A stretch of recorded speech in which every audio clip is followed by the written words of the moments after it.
ka mong kayarian. Okay. Then the continuation, you should tighten the jack itself. Yan. Then you put the handle, converted handle, insert, then proceed to the bending proper. Apa.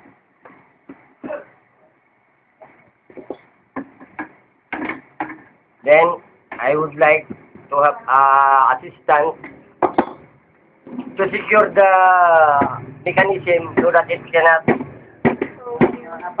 secure the bending proper. Put my foot there. Put my foot. See, this is the finished product, and I will show it to you how to bend like this.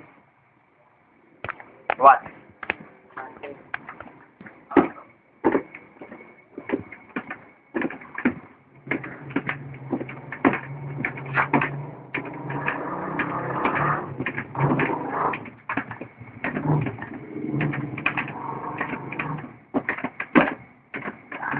When it reaches to the angle like 30 degrees, you should tighten the bolt so that it prevents the pipe from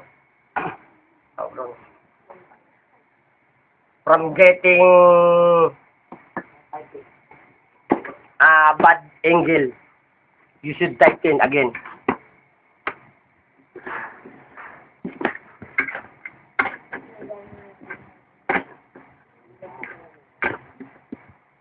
Then proceed again to the bending process up to the 45 degrees of the bending of the tube. See? See? See? Almost reach in 45 degrees.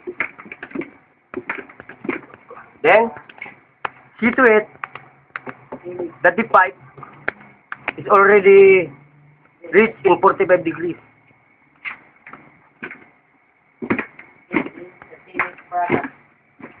Oh. This is a 45 degrees. Then we'll see if the bending is accurate. Then you loosen the bolt again here.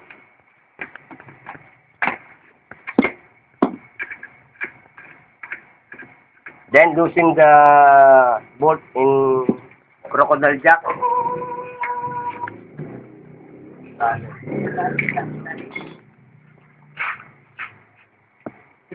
Then squeeze so that the bender itself dismantle in the bender. See?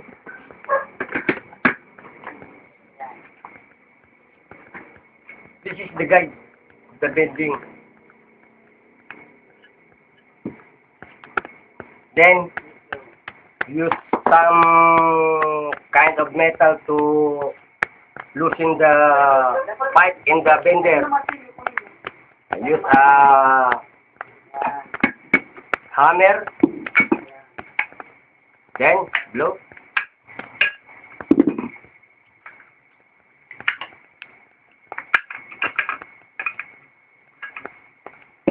See?